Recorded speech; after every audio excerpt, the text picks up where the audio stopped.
Hello दोस्तों, आज हम बात करेंगे द प्रैक्टिसिंग माइंड किताब के बारे में, जिसे थॉमस एम स्टर्नर ने लिखा है। यह किताब हमें सिखाती है कि किसी भी चीज में मास्टरी हासिल करने के लिए हमें धैर्य, अनुशासन और एक सही मानसिकता की जरूरत होती है।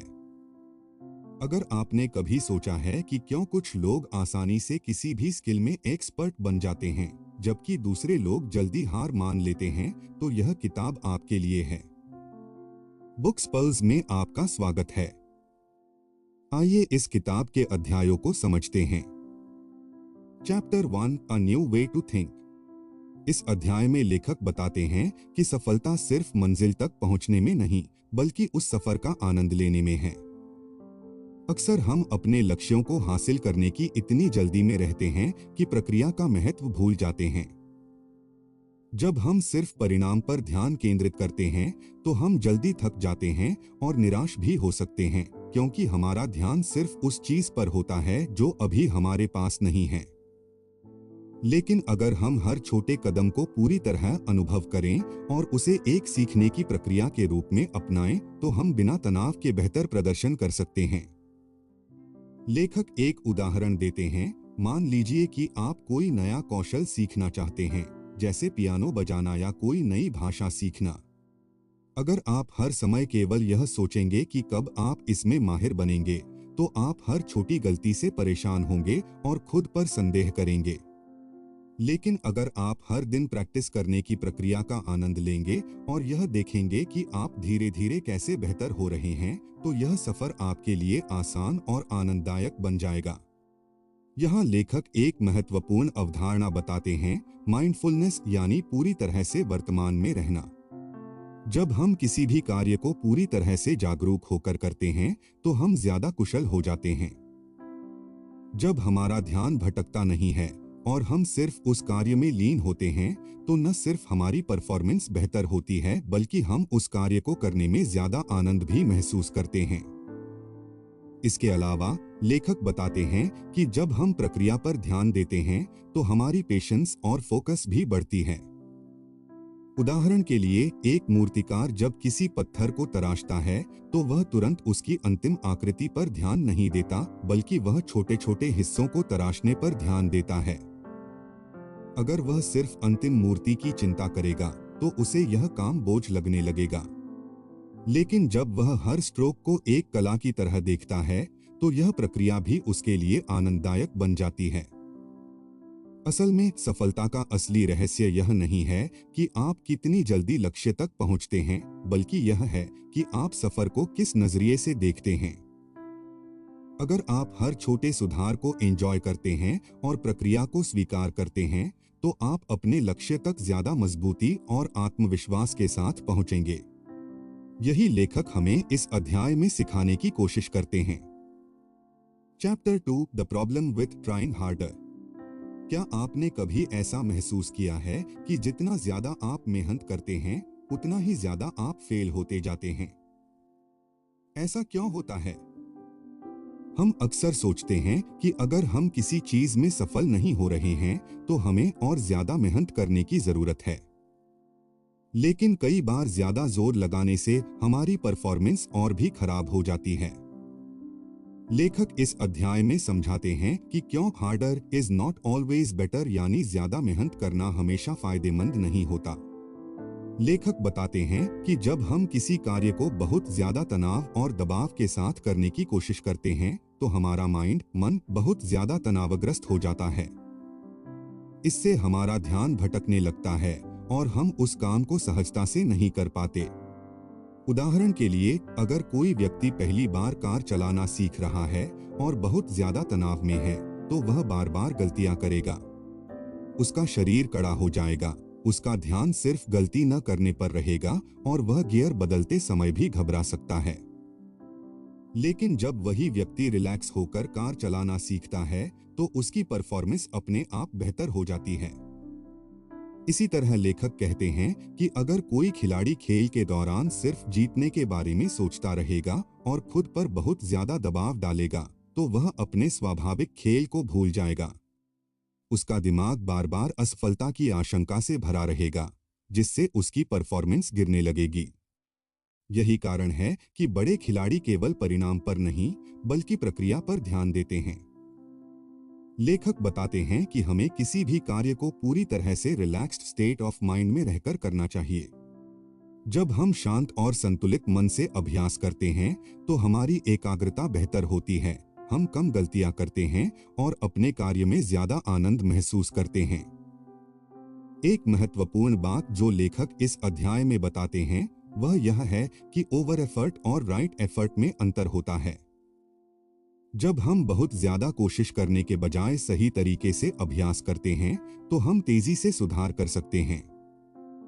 उदाहरण के लिए, एक कलाकार जब पेंटिंग बनाता है, तो अगर वह ब्रश पर बहुत ज्यादा जोर लगाएगा, तो उसकी पेंटिंग खराब हो सकती है।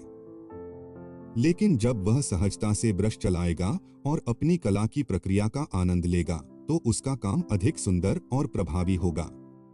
इस अध्याय का मुख्य संदेश यह है कि ज्यादा मेहनत करने के बजाय हमें सही दिशा में मेहनत करनी चाहिए।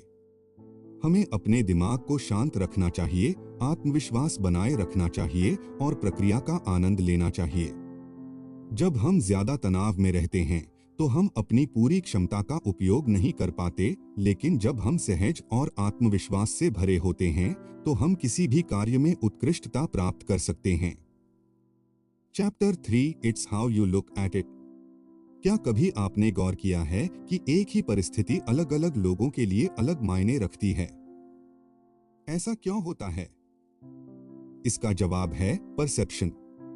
लेखक इस अध्याय में बताते हैं कि हमारी सोच और नजरिया ही यह तय करता है कि हम किसी अनुभव को कैसे महसूस करेंगे।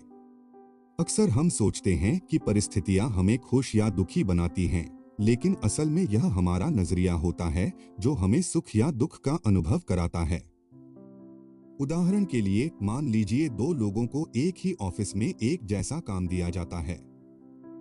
पहला व्यक्ति सोचता है कि यह काम बहुत उबाऊ है और वह इसे बोझ की तरह करता है, जबकि दूसरा व्यक्ति इसे सीखने का मौका मानकर पूरे उत्साह के साथ करता है। यहाँ परिस्थिति एक ही है, लेकिन दोनों का अनुभव अलग अलग है, क्योंकि उनका नजरिया अलग है। लेखक इस अध्याय में एक महत्वपूर्ण बात बताते हैं, अगर हम किसी भी अनुभव को सकारात्मक नजरिए से देखेंगे, तो वह हमारे लिए लाभदायक बन सकता है, भले ही वह अनुभव चुनौतीपूर्ण क्यों न हो। लेकिन अगर हम हर चीज में परेशानी ही ढूंढते रहेंगे, तो हमें हर जगह कठिनाइयां ही नजर आएंगी। एक और उदाहरण लेते हैं। मान लीजिए कि किसी को किसी वजह से यात्रा करनी पड़ रही है, लेकिन ट्रेन लेट हो गई। अब इस स्थिति में एक व्यक्ति चिढ़ सकता है, गुस्सा कर सकता है और पूरी यात्रा को खराब मान सकता है, जबकि दूसरा व्यक्ति इस समय का उपयोग कोई किताब पढ़ने, संगीत सुनने या खुद के साथ समय बिताने के लिए कर सकता है। यहाँ भी परिस्थिति वही है, लेकिन नजरिया अलग होने के कारण अनुभव भी अलग होगा। लेखक हमें यह भी समझाते हैं कि जब हम अपनी सोच बदलते हैं, तो हम अपने तनाव को भी कम कर सकते हैं। उदाहरण के लिए, अगर हम किसी काम में बार बार असफल हो रहे हैं, तो हमें इसे हार मानने के बजाय सीखने का अवसर मानना चाहिए। जब हम इसे सीखने की प्रक्रिया की तरह देखते हैं, तो असफलता भी हमें मजबूत बनाती है और हम आगे बेहतर प्रदर्शन कर सकते हैं। इस अध्याय का मुख्य संदेश यही है कि हमारी सोच और हमारा नजरिया हमारी जिंदगी को आसान या कठिन बना सकता है। लाइफ में हमेशा चुनौतियां आएंगी, लेकिन यह हम पर निर्भर करता है कि हम उन्हें समस्या मानते हैं या एक अवसर। लेखक हमें सलाह देते हैं कि हम हर स्थिति को एक सीखने का मौका समझें, क्योंकि जब नजरिया सही होता है, तो जिंदगी की मुश्किलें भी आसान लगने लगती हैं। Chapter 4, creating the habits we desire. क्या आपने कभी सोचा है कि कुछ लोगों को अच्छी आदतें अपनाने में दिक्कत क्यों नहीं होती, जबकि कुछ लोग बार बार कोशिश करने के बाद भी अपनी बुरी आदतों को छोड़ नहीं पाते? इसकी वजह यह नहीं है कि उनमें कोई खास प्रतिभा होती है, बल्कि यह उनके माइंडसेट और आदतें बनाने की प्रक्रिया पर निर्भर करता है। लेखक इस अध्याय में बताते हैं कि हम अपनी आदतों को कैसे सुधार सकते हैं और अपने लक्ष्यों को पाने के लिए एक मजबूत मानसिकता कैसे विकसित कर सकते हैं। आदतें कैसे बनती हैं? लेखक बताते हैं कि कोई भी आदत बार बार दोहराने से बनती है। जब हम किसी कार्य को रोजाना करते हैं तो हमारा ब्रेन उसे धीरे धीरे ऑटोमेटिक बना देता है। उदाहरण के लिए, जब आप पहली बार साइकिल चलाना सीखते हैं तो आपको हर छोटी चीज पर ध्यान देना पड़ता है। कैसे पैडल चलाने हैं, हैंडल को कैसे संतुलित करना है, ब्रेक कब लगाना है। लेकिन जब आप इसे रोजाना करते हैं तो यह एक आदत बन जाती है और आपको इसे करने के लिए ज्यादा सोचना नहीं पड़ता। बुरी आदतों से छुटकारा कैसे पाएं? लेखक कहते हैं कि बुरी आदतों से छुटकारा पाने के लिए हमें पहले यह समझना होगा कि वे बनती कैसे हैं। अधिकतर बुरी आदतें एक ट्रिगर से शुरू होती हैं। उदाहरण के लिए, अगर कोई व्यक्ति तनाव में आने पर बार बार मोबाइल स्क्रॉल करने लगता है तो तनाव उसका ट्रिगर बन गया है। अगर वह इस ट्रिगर को पहचान ले और उसे किसी अच्छी आदत से बदल दे तो वह धीरे धीरे उस बुरी आदत से छुटकारा पा सकता है। अच्छी आदतें कैसे विकसित करें? लेखक 4 स्टेप्स बताते हैं जिनकी मदद से हम कोई भी अच्छी आदत बना सकते हैं। 1. छोटे छोटे बदलाव करें। अगर आप एकदम से बड़ी आदतें बनाने की कोशिश करेंगे तो जल्दी हार मान सकते हैं। इसलिए शुरुआत में छोटे बदलाव करें। उदाहरण के लिए, अगर आपको सुबह जल्दी उठने की आदत डालनी है तो एकदम से 5 बजे उठने की कोशिश करने के बजाय हर दिन 10 मिनट पहले उठना शुरू करें। 2. कंसिस्टेंसी बनाए रखें। कोई भी आदत तभी मजबूत बनती है जब उसे नियमित रूप से किया जाए। अगर आप सिर्फ 1-2 दिन अभ्यास करते हैं और फिर छोड़ देते हैं तो आदत बन नहीं पाएगी। 3. अपने आसपास का माहौल सही रखें। अगर आप पढ़ाई की आदत डालना चाहते हैं लेकिन आपका कमरा गंदा और ध्यान भटकाने वाली चीजों से भरा हुआ है तो पढ़ाई करना मुश्किल होगा। इसलिए अपने माहौल को ऐसी चीजों से भरें जो आपकी आदत को सपोर्ट करें। 4. खुद को पुरस्कृत करें। जब भी आप अपनी नई आदत को सफलतापूर्वक पूरा करें तो खुद को थोड़ा रिवॉर्ड दें। इससे आपका दिमाग इसे दोहराने के लिए प्रेरित होगा।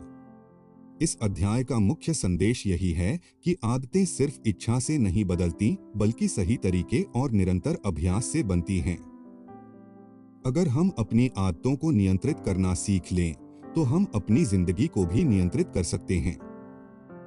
लेखक हमें सलाह देते हैं कि हम धीरे धीरे सही आदतें अपनाएं और उन्हें अपनी दिनचर्या का हिस्सा बनाएं ताकि वे हमारे व्यक्तित्व का स्वाभाविक हिस्सा बन जाएं। Chapter 5 perception change creates patience. धैर्य एक ऐसी चीज है जो हर किसी के पास नहीं होती, लेकिन इसे विकसित किया जा सकता है। हम में से ज्यादातर लोग जब किसी चीज को जल्दी हासिल नहीं कर पाते तो निराश हो जाते हैं। लेकिन लेखक बताते हैं कि पेशेंस कोई जन्मजात गुण नहीं है, बल्कि यह हमारे नजरिए पर निर्भर करता है। जब हम अपनी सोच को बदलते हैं और प्रक्रिया पर ध्यान देते हैं तो धैर्य अपने आप विकसित हो जाता है। धैर्य क्यों जरूरी है? आज की दुनिया में हर कोई तुरंत परिणाम चाहता है। अगर कोई जिम जाना शुरू करता है तो वह कुछ ही दिनों में अपनी बॉडी में बदलाव देखना चाहता है। अगर कोई नई भाषा सीख रहा है तो वह जल्दी से इसे बोलने लगना चाहता है। लेकिन जब ऐसा नहीं होता तो लोग हताश हो जाते हैं और अक्सर बीच में ही हार मान लेते हैं। इसका कारण यह नहीं है कि वे सक्षम नहीं हैं, बल्कि यह है कि उन्हें इंस्टेंट ग्रेटिफिकेशन की आदत पड़ चुकी है। धैर्य कैसे विकसित करें? लेखक हमें यह समझाते हैं कि धैर्य विकसित करने के लिए हमें अपनी सोच बदलनी होगी। अगर हम हर समय परिणाम पर ध्यान देंगे तो हम बेचैन रहेंगे और हमें लगेगा कि हम सफल नहीं हो रहे हैं। लेकिन अगर हम प्रक्रिया पर ध्यान देना शुरू करें और उसे एंजॉय करना सीखें तो धैर्य हमारे अंदर अपने आप आ जाएगा। उदाहरण के लिए, अगर कोई व्यक्ति पियानो बजाना सीख रहा है और वह हर दिन सिर्फ यह सोचता है कि कब वह एक अच्छा म्यूजिशियन बनेगा तो वह जल्दी हताश हो सकता है। लेकिन अगर वह हर दिन के छोटे छोटे सुधारों को नोटिस करे और यह देखे कि वह धीरे धीरे कितना बेहतर हो रहा है तो वह ज्यादा आत्मविश्वास महसूस करेगा और धैर्य बनाए रख सकेगा। नजरिया बदलना जरूरी है। लेखक बताते हैं कि धैर्य की कमी का सबसे बड़ा कारण हमारा गलत नजरिया होता है। जब हम किसी काम को मुश्किल और उबाऊ समझते हैं तो हमें उसे करने में धैर्य नहीं आता। लेकिन जब हम उसी काम को एक सीखने की प्रक्रिया के रूप में देखते हैं तो हमें उसे करने में आनंद आने लगता है और धैर्य अपने आप बढ़ने लगता है। एक मूर्तिकार जब किसी पत्थर को तराशता है तो उसे पता होता है कि यह काम समय लेगा। अगर वह अधीर हो जाए और जल्दी जल्दी काम खत्म करने की कोशिश करे तो मूर्ति खराब हो सकती है। लेकिन अगर वह हर स्ट्रोक को ध्यान से और धैर्य के साथ करता है तो अंत में एक खूबसूरत कृति उभर कर सामने आती है। इस अध्याय का मुख्य संदेश यही है कि धैर्य विकसित करने के लिए हमें अपनी सोच और नजरिया बदलना होगा। जब हम प्रक्रिया का आनंद लेना सीखते हैं और हर छोटे सुधार को स्वीकार करते हैं तो हम बिना हताश हुए अपने लक्ष्यों की ओर बढ़ सकते हैं। लेखक हमें सलाह देते हैं कि हम धैर्य को एक ताकत की तरह देखें, क्योंकि यही गुण हमें बड़ी सफलताओं तक पहुंचा सकता है। Chapter 6 developing discipline. किसी भी काम में सफलता पाने के लिए डिसिप्लिन बेहद जरूरी है। हम अक्सर ऐसे लोगों को देखते हैं जो अपनी आदतों पर नियंत्रण रखते हैं, समय का सही उपयोग करते हैं और बिना किसी बाहरी दबाव के अपने काम को पूरा करते हैं। लेकिन क्या यह अनुशासन जन्म से आता है? नहीं। अनुशासन कोई स्वाभाविक गुण नहीं है, बल्कि इसे विकसित किया जाता है। इस अध्याय में लेखक बताते हैं कि हम खुद को कैसे नियंत्रित कर सकते हैं और अपनी आदतों को सुधार सकते हैं ताकि सफलता की राह पर लगातार आगे बढ़ सकें। अनुशासन क्यों जरूरी है? बिना अनुशासन के हम कुछ भी हासिल नहीं कर सकते। चाहे वह एक नया कौशल सीखना हो, फिटनेस बनाए रखना हो, पढ़ाई करनी हो या अपने करियर में आगे बढ़ना हो, हर चीज के लिए अनुशासन की जरूरत होती है। मोटिवेशन हमें शुरुआत करने में मदद करती है, लेकिन अनुशासन ही हमें लक्ष्य तक पहुंचाता है। उदाहरण के लिए, अगर कोई व्यक्ति जिम जाना शुरू करता है तो पहले कुछ दिनों तक वह जोश से भरा रहता है। लेकिन कुछ समय बाद जब उत्साह कम होने लगता है तो वह बहाने बनाने लगता है। आज बहुत ठंड है, थोड़ा आराम कर लेता हूँ, कल से पक्का शुरू करूंगा। यही वह जगह है जहां अनुशासन की जरूरत होती है। अनुशासन हमें उस समय भी सही काम करने के लिए प्रेरित करता है जब हमारा मन उसे टालना चाहता है। खुद को अनुशासित कैसे बनाएं? लेखक कुछ महत्वपूर्ण तरीकों के बारे में बताते हैं जिनकी मदद से हम अनुशासन को अपनी जिंदगी का हिस्सा बना सकते हैं। 1. छोटे छोटे लक्ष्य बनाएं। जब हम कोई बड़ा लक्ष्य रखते हैं तो शुरुआत में ही डर लगने लगता है और हम उसे टालने लगते हैं। लेकिन अगर हम बड़े लक्ष्य को छोटे छोटे भागों में बांट दें तो हमें उसे पूरा करना आसान लगेगा। उदाहरण के लिए, अगर कोई रोज 50 पेज की किताब पढ़ने का लक्ष्य रखता है तो शायद वह जल्दी हार मान ले। लेकिन अगर वह रोज सिर्फ 5 पेज पढ़ने का नियम बनाए और उसे रोजाना निभाए तो धीरे धीरे यह एक मजबूत आदत बन जाएगी। 2. अपनी आदतों पर नियंत्रण रखें। अनुशासन का सीधा संबंध सेल्फ कंट्रोल से होता है। जब हमें पता होता है कि हमें क्या करना चाहिए, लेकिन फिर भी हम गलत आदतों में पड़ जाते हैं, तो हमें खुद को नियंत्रित करना आना चाहिए। उदाहरण के लिए, अगर आप पढ़ाई करना चाहते हैं, लेकिन फोन पर स्क्रॉल करने की आदत बार बार आपको रोकती है, तो आपको यह तय करना होगा कि फोन को दूर रखकर पढ़ाई करें। 3. कंसिस्टेंसी बनाए रखें। अनुशासन केवल एक दिन या एक हफ्ते के लिए नहीं होता, इसे रोजाना निभाना पड़ता है। जब हम किसी भी चीज को लगातार करते हैं तो हमारा दिमाग उसे एक आदत बना लेता है। 4. खुद को समय दें। अनुशासन कोई जादू की छड़ी नहीं है जो एक दिन में आ जाए। यह धीरे धीरे विकसित होता है। हमें खुद को समय देना होगा और धैर्य रखना होगा। अगर किसी दिन हम अपने लक्ष्य से भटक भी जाते हैं तो इसका मतलब यह नहीं कि हम हार गए। हमें अगले दिन फिर से सही रास्ते पर लौटना होगा।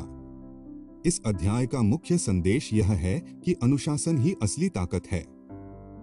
अगर हम अनुशासित हैं तो हम किसी भी लक्ष्य को हासिल कर सकते हैं। लेखक हमें सलाह देते हैं कि हमें मोटिवेशन पर निर्भर नहीं रहना चाहिए, क्योंकि प्रेरणा कभी कभी खत्म हो जाती है। लेकिन अगर हम अनुशासन को अपनी आदत बना लें तो सफलता निश्चित है। अनुशासन हमें हमारी कमजोरियों पर नियंत्रण रखना सिखाता है और हमें बेहतर इंसान बनाता है। Chapter 7, finding the balance. जीवन में संतुलन बनाए रखना बेहद जरूरी है।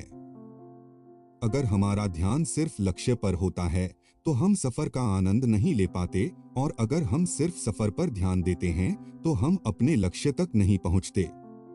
यह एक बहुत ही आम समस्या है जिससे हम सभी कभी न कभी जूझते हैं। बैलेंस बनाए रखना कोई आसान काम नहीं है, लेकिन यह हमें एक खुशहाल और सफल जीवन की ओर ले जाता है। इस अध्याय में लेखक बताते हैं कि कैसे हमें अपने सफर और लक्ष्य के बीच संतुलन बनाना चाहिए, ताकि हम न सिर्फ सफल हो सकें बल्कि इस प्रक्रिया का आनंद भी ले सकें। केवल लक्ष्य पर फोकस करना क्यों गलत है? हम में से बहुत से लोग सिर्फ अपने एंड गोल पर ध्यान देते हैं। हमें बस मंजिल चाहिए और उसके लिए हम खुद को पूरी तरह झोंक देते हैं। लेकिन जब हम सिर्फ लक्ष्य की तरफ भागते हैं तो सफर हमें उबाऊ और थकाने वाला लगने लगता है। हम हर दिन बस इसी सोच में जीते हैं कि कब हमारा लक्ष्य पूरा होगा, और अगर किसी कारणवश हम सफल नहीं हो पाते तो हमें निराशा घेर लेती है। उदाहरण के लिए, अगर कोई व्यक्ति एक बड़ी परीक्षा की तैयारी कर रहा है और उसका ध्यान सिर्फ रिजल्ट पर है, तो उसे पढ़ाई का कोई आनंद नहीं आएगा। वह हर दिन बस इस डर में जिएगा कि अगर वह फेल हो गया तो क्या होगा। यह तनाव उसकी परफॉर्मेंस को भी खराब कर सकता है। सिर्फ सफर का आनंद लेना भी सही नहीं है। दूसरी ओर, अगर हम सिर्फ सफर का आनंद लेने में लगे रहें और लक्ष्य पर ध्यान ही न दें तो हम कहीं नहीं पहुंचेंगे। यह वैसा ही है जैसे कोई बिना नक्शे के यात्रा पर निकल पड़े। सफर का मजा तो आएगा, लेकिन मंजिल तक पहुंचना मुश्किल हो जाएगा। उदाहरण के लिए, अगर कोई इंसान फिट और हेल्दी बनना चाहता है, लेकिन वह सिर्फ एक्सरसाइज का मजा लेता है और सही डाइट फॉलो नहीं करता या अपनी प्रगति पर ध्यान नहीं देता, तो वह कभी अपने लक्ष्य तक नहीं पहुंच पाएगा। सही संतुलन कैसे बनाए रखें? लेखक बताते हैं कि हमें दोनों चीजों के बीच सही संतुलन बनाना आना चाहिए। एक, छोटे छोटे लक्ष्य बनाएं और सफर को एंजॉय करें। अगर हम अपने बड़े लक्ष्य को छोटे छोटे हिस्सों में बांट लें और हर स्टेप को एंजॉय करना सीखें तो सफर भी आसान हो जाएगा और हमें सफलता भी मिलेगी। 2, माइंडफुलनेस को अपनाएं। जब हम किसी काम को कर रहे होते हैं तो पूरी तरह उस पर ध्यान दें। अगर आप पढ़ाई कर रहे हैं तो बस पढ़ाई करें और उसमें खो जाएं। लेकिन साथ ही यह भी ध्यान रखें कि आप अपने बड़े लक्ष्य की ओर बढ़ रहे हैं। 3, सेल्फ अवेयरनेस बनाए रखें। हमें समय समय पर यह चेक करना चाहिए कि हम कहीं जरूरत से ज्यादा एक ही चीज पर तो फोकस नहीं कर रहे। अगर हम सिर्फ लक्ष्य के बारे में सोच रहे हैं और सफर का आनंद नहीं ले रहे, तो हमें खुद को रोककर चीजों को संतुलित करना होगा। 4, फ्लेक्सिबिलिटी रखें। हमें अपने सफर में थोड़ी लचीलापन भी रखनी चाहिए। अगर किसी दिन हम अपने प्लान के हिसाब से नहीं चल पाए तो इसका मतलब यह नहीं कि हम हार गए। हमें खुद को थोड़ा स्पेस देना चाहिए और बिना तनाव लिए दोबारा सही रास्ते पर आना चाहिए। इस अध्याय का मुख्य संदेश यह है कि संतुलन ही असली कुंजी है। अगर हम सिर्फ मंजिल पर ध्यान देंगे तो सफर उबाऊ लगेगा, और अगर हम सिर्फ सफर का मजा लेंगे तो हम लक्ष्य तक नहीं पहुंचेंगे। लेखक हमें सलाह देते हैं कि हमें दोनों के बीच सही संतुलन बनाना चाहिए। जर्नी का आनंद लें, लेकिन अपनी मंजिल को न भूलें। यही सही जीवन जीने का तरीका है। Chapter 8, the power of present moment. हम में से ज्यादातर लोग या तो अपने पास्ट के बारे में सोचते रहते हैं या फिर फ्यूचर को लेकर चिंतित रहते हैं। हम सोचते हैं कि काश हमने अतीत में कुछ अलग किया होता, या फिर यह डर लगा रहता है कि भविष्य में क्या होगा। लेकिन लेखक बताते हैं कि असली शक्ति वर्तमान में जीने में है। जब हम पूरी तरह से अभी पर ध्यान देते हैं तो हमारी परफॉर्मेंस और हैप्पीनेस दोनों बढ़ जाती हैं। हम वर्तमान में क्यों नहीं जीते? आज की तेज रफ्तार दुनिया में हम हमेशा किसी न किसी चीज की चिंता में डूबे रहते हैं। अगर हम ऑफिस में हैं तो घर की टेंशन लेते हैं, अगर घर पर हैं तो काम की चिंता सताती है। अगर हम पढ़ाई कर रहे हैं तो एग्जाम के रिजल्ट के बारे में सोचते हैं। इसी तरह हम हमेशा अपने दिमाग में किसी न किसी चीज की योजना बनाते रहते हैं, लेकिन वर्तमान क्षण को जीने से चूक जाते हैं। अतीत और भविष्य में जीने के नुकसान। लेखक बताते हैं कि जब हम अतीत या भविष्य में खोए रहते हैं तो हम अपनी एनर्जी और फोकस को बर्बाद कर रहे होते हैं। अगर हम अतीत में फंसे रहते हैं तो हमारा दिमाग बार बार पुरानी गलतियों, पछतावे और दुखद घटनाओं को दोहराता है। हम सोचते हैं कि काश मैंने ऐसा किया होता, या अगर उस समय मैंने सही निर्णय लिया होता तो आज मेरी जिंदगी अलग होती। यह सोच हमें आगे बढ़ने नहीं देती। अगर हम भविष्य की चिंता करते हैं तो हम हर समय अनिश्चितता से घिरे रहते हैं। अगर मैं फेल हो गया तो क्या होगा? अगर मुझे वह नौकरी नहीं मिली तो? अगर मेरी मेहनत बेकार गई तो? ऐसे सवाल हमें परेशान करते रहते हैं और हमारी शांति छीन लेते हैं। वर्तमान में जीने के फायदे। जब हम पूरी तरह से प्रेजेंट मोमेंट पर ध्यान देते हैं तो हम हर काम को बेहतर कर पाते हैं। लेखक बताते हैं कि जब हम किसी काम को बिना भटके, बिना चिंता किए करते हैं तो हमारा दिमाग पूरी तरह उसमें डूब जाता है, जिसे फ्लो स्टेट कहा जाता है। उदाहरण के लिए, अगर कोई संगीतकार मंच पर परफॉर्म कर रहा है तो अगर उसका ध्यान अतीत की गलतियों या भविष्य की चिंताओं पर होगा तो वह अच्छा परफॉर्म नहीं कर पाएगा। लेकिन अगर वह सिर्फ अभी पर ध्यान दे तो उसकी परफॉर्मेंस बेहतरीन होगी। कैसे जिए पूरी तरह से वर्तमान में?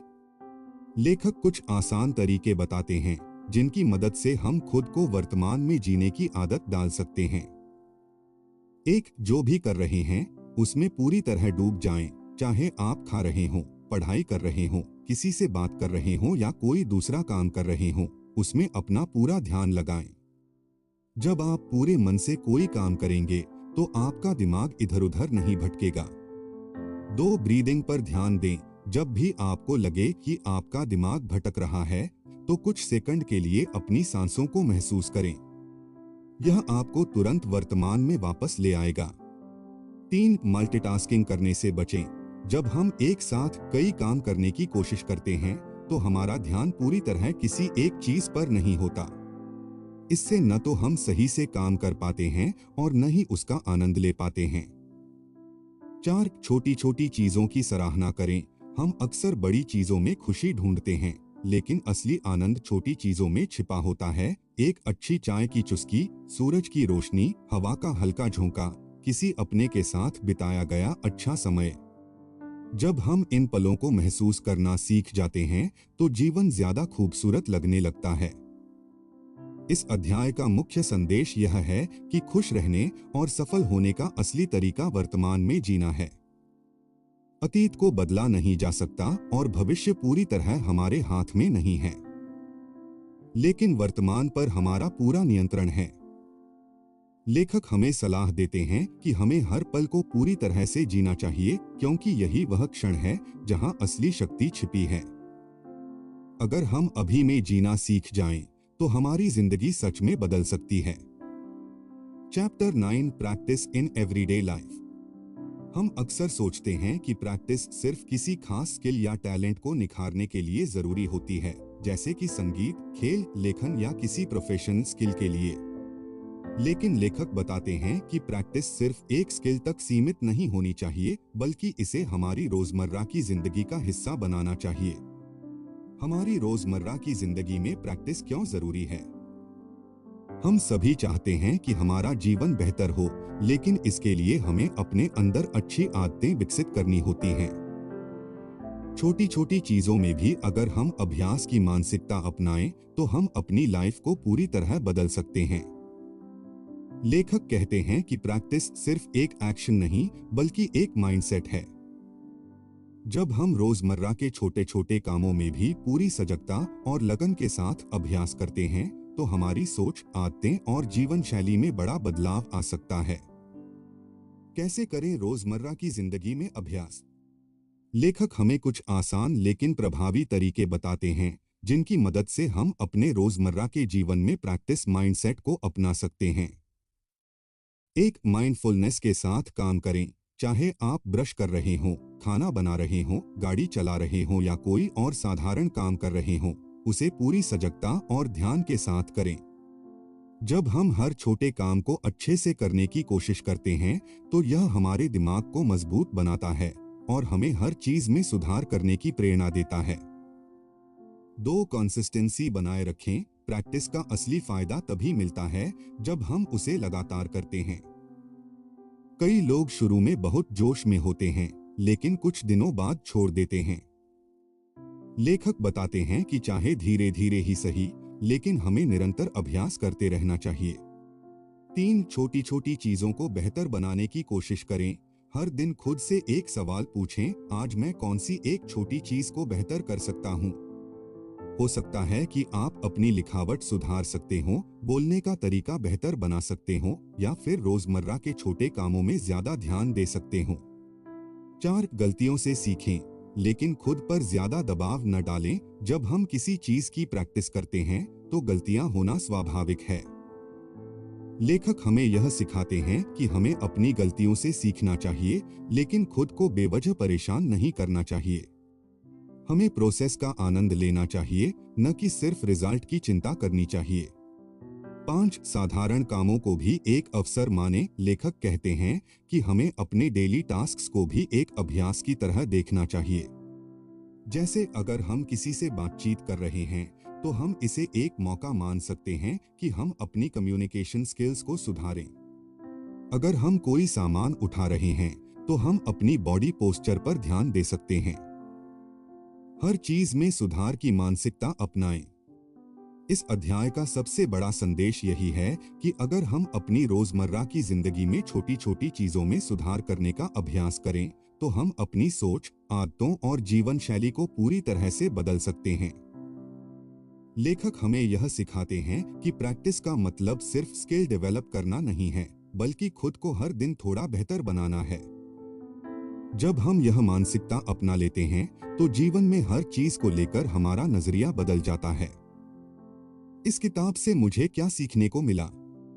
तो दोस्तों, इस किताब में मुझे सबसे ज्यादा यह बात पसंद आई कि यह हमें धैर्य और अनुशासन के महत्व को समझाती है और हमें सिखाती है कि कैसे अपने सफर का आनंद लिया जाए।